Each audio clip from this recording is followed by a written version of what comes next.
शहीद स्मारक पर थर्ड ग्रेड जो टीचर हैं वो सारे आज मौजूद हैं और ये चर्चाएं सुनने को मिल रही है कि शिक्षा मंत्री ने इनकी मांगे मान ली है, लेकिन फिर भी अभी ये जो प्रदर्शन है वो खत्म नहीं किया गया है। क्या कुछ इसके पीछे का कारण है? क्या सच में मांगे मान ली गई है या फिर सिर्फ आश्वासन दिया गया है? हमारे साथ कुछ टीचर्स मौजूद है, उनसे बात करेंगे। मैम, क्या कुछ आपकी क्या पूरी मांगे मान ली गई है?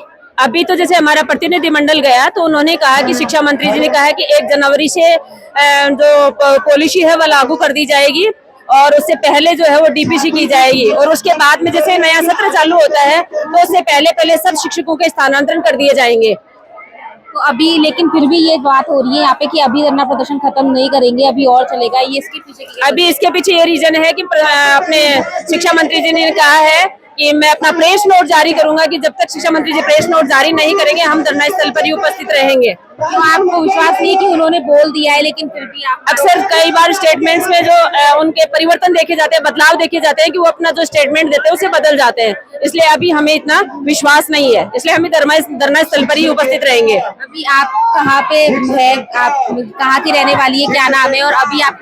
मैं सीकर जिले की रहने वाली हूँ, मेरा नाम ममता है और मेरी जो पोस्टिंग है वो 2008 से सिरोही जिले में है, जो इतनी दूर का लंबा समय हो गया है। इतनी दूर आपकी लगी हुई है? हाँ जी, 19 साल हो गए मेरी पोस्टिंग को वहाँ पे। तो आपकी शादी भी हो गई है, ससुराल भी है, पीहर भी है, सबको आप किस तरीके से मैनेज करते? बहुत मुश्किल होती है हमें परिवार में और समाज के साथ सामंजस्य बिठाने पर। अक्सर हमें मानसिक परेशानियों का भी सामना करना पड़ता है और सामाजिक स्थिति होती है वो भी हमारी थोड़ी ऐसे ही रहती है कि लोग ऐसे देखते हैं कि ये तो घमंडी है, आते नहीं है, इस तरह की समस्याओं का भी हमें सामना करना पड़ता है। लेकिन ये बात भी सुनने को मिली जो टीचर्स हैं, तो जैसे कहीं किसी की अलग जगह पोस्टिंग है तो उन्हें भी टॉर्चर किसी तरीके से करा जाता है। जैसे आप अलग जगह गई हैं, वहाँ पे पोस्टिंग आपकी है तो वहाँ पे टीचर्स को किया जाता है।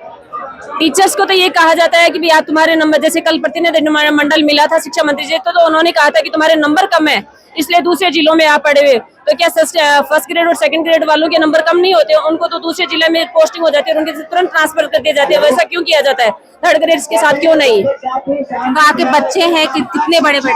मेरे 2 बच्चे हैं, एक 20 साल का बच्चा और एक अभी 11 साल का बच्चा है, जो अक्सर पूछता रहता है। अभी जब मैं धरने में आई तो उसने कहा कि मम्मी अब तो आप अपना ट्रांसफर लेकर आओगी ना, अपन कब जयपुर आएंगे?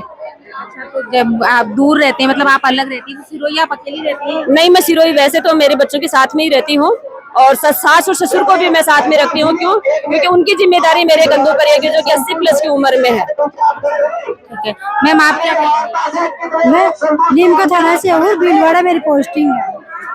क्या कहेंगी क्योंकि किस तरीके से ये पूरा हो रहा है, क्या कहेंगी? परिवार को संभालना किस तरीके से मैनेज करती है? परिवार को संभालने में बहुत ज्यादा परेशानी आती है। जैसे मेरे बच्चे तो नीम का थाना रहते हैं और मेरी सासू जी है, ससुर है नहीं, और आने जाने में बच्चे मेरे नीम का थाना पढ़ रहे हैं, आने जाने में बहुत ज्यादा परेशानी आ रही है।